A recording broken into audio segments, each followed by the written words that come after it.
Thank you very much. Thank you very much, Bruce. Thank you to JABC for inviting me to be part of this. I first also want to say that I'd like to hire those 3 people who were up here before, so that's done. You know, it's wonderful to be with entrepreneurs, because sometimes I think we forget where jobs and growth come from. It comes from entrepreneurs and leaders. And tonight, you know, we are celebrating 4 very distinguished leaders. I don't know any of them, but I've read about them. And it's remarkable what they've done, because they've each of them built something from nothing. They've been entrepreneurs in what they've built. And interestingly, they've also been very much involved in the community in what they've done in each of the cases, whether it again be with the police, hospitals, Jewish community centers, refugees, First Nations. So they're leaders in full. What I wanted to talk about tonight was actually leadership.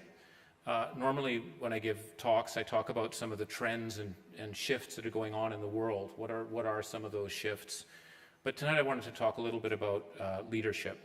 And I have a rule in this job, because I joined McKinsey not to do internal work, but to do external work. And the only thing that keeps me linked to the external world is meeting clients. So I have a rule: I have to meet 2 CEOs or government leaders or NGO leaders a day. And I've done that for the last 9 years. So that's about 2,700 leaders in different parts of the world.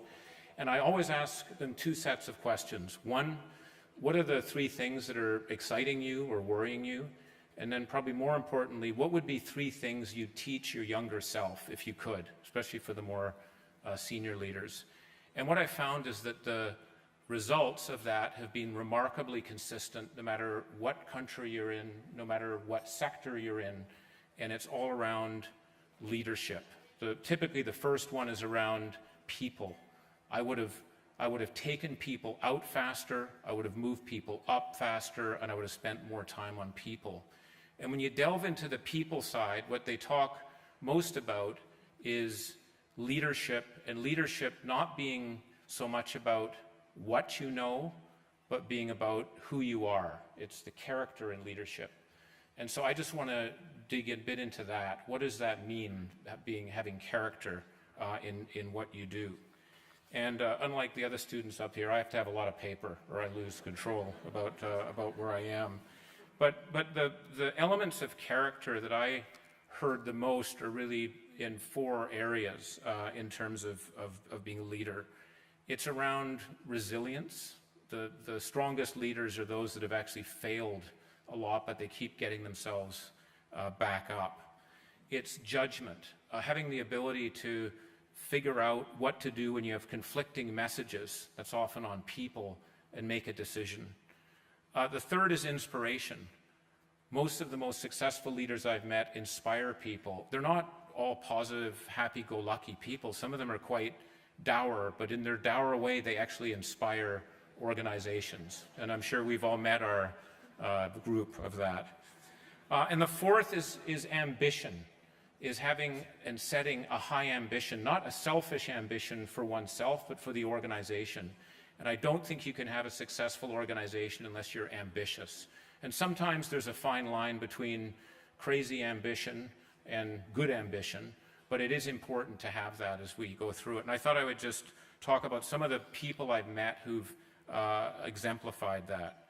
On this notion of resilience, there are a number of people, and again, I've met many leaders. Probably the most inspiring leader on the resilience side was actually the miner who led the Chilean miners in 2010 from underground. A 34-year-old man is the person who did it, grade 10 education.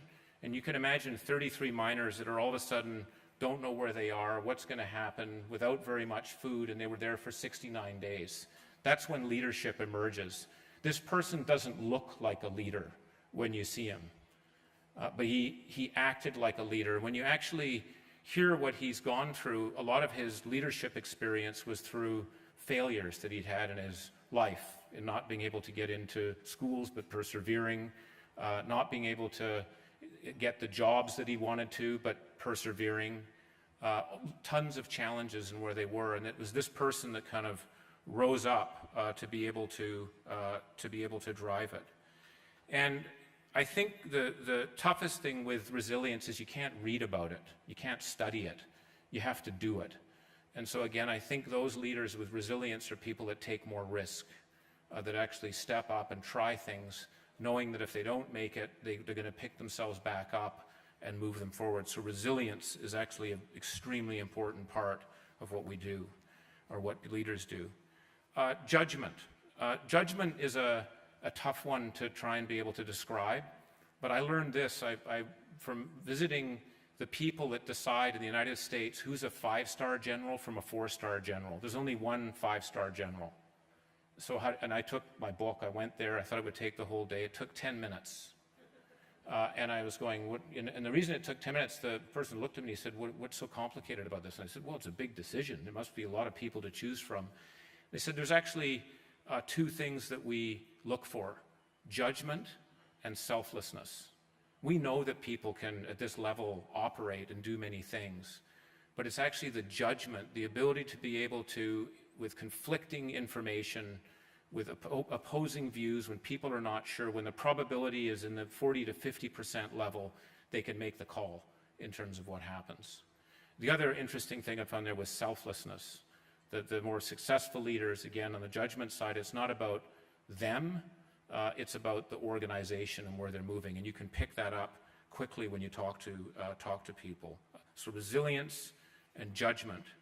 Inspiration is the third, and again, as I said, there are many different styles by which leaders do this, but I don't know how many of you have ever had a mentor who's actually given you negative feedback and you actually feel quite good about it.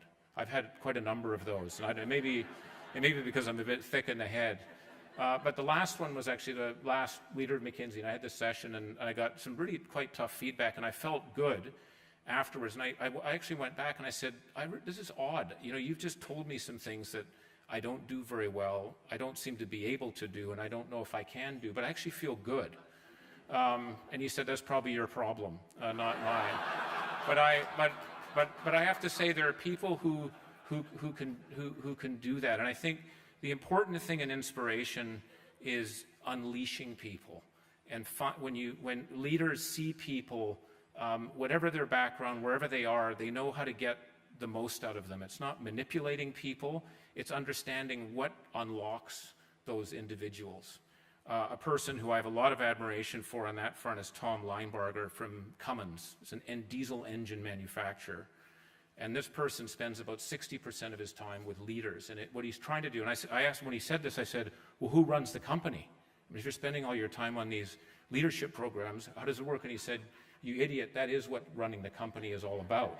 It's actually spending time with leaders and helping them unlock what it is that they need to do to be able to move places forward. So inspiring people in your way. I don't think there's one methodology for it, but to unlock talent. And it's amazing when you see that happen. One of the most impressive other people I've met on that front is a guy named Peter Ma at Ping An, who he was a driver.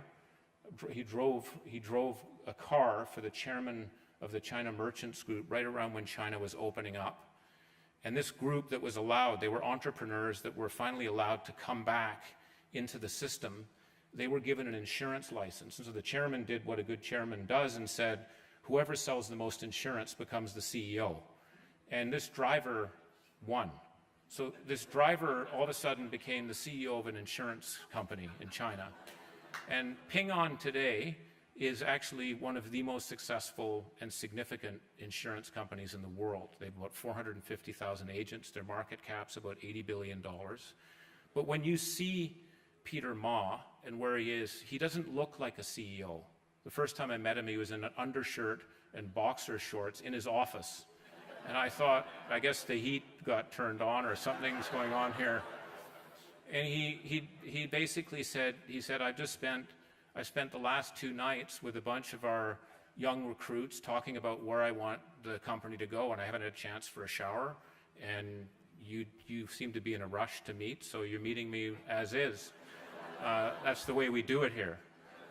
But the point is, this is a person, he said, what I do is I look at people and I look at like a sculptor, and I'm trying to figure out what's inside those individuals. And I don't care if it's the doorman or it's the most senior executive that I'm working with. That's what I do. And the final comment, and I'll shut up here, is on ambition. That's the fourth element. So talking about, again, resilience, judgment, inspiration, is ambition. And this is where I think it's so important to raise the aspirations of where an organization can go. And one of the most inspiring people I met on this front was actually Alison Richard, who is the Vice Chancellor of Cambridge University. And she had a little booklet in her second speech that she said, and it just had high ambition. And then when you read it inside, she basically asked the question. She said, who will be ambitious on our behalf if we are not ambitious for ourselves? We cannot take Cambridge's greatness for granted even after 800 years. We must tend that ambition with care and energy and translate that ambition into tasks. So just continually raising the ambition. And one of the things I've thought about in Canada when we did the Growth Council, with all of our resources that we have, the incredible endowment that we have, the brain power, the universities and so forth, I sometimes wonder how ambitious we are. And the test I do is, imagine if South Korea took over Canada. We don't want that to happen, obviously, but imagine if they did. The ambition on that side is unbelievable. And I think we need to think about that, and leaders need to be thinking about that, because there is no reason anyone can't do anything, and particularly with the resources that we have. So I hope that's just given a bit of a picture. It's leadership that's actually the driving factor for successful entrepreneurs. Everyone has their own way of doing it, but I think there are a number of elements to that character, and character is a muscle. We're not born with it, we learn it, and we learn it through experiences, whether it's the examples up here or anything that actually challenges us to do something different. Thank you so much for listening, and have a wonderful dinner.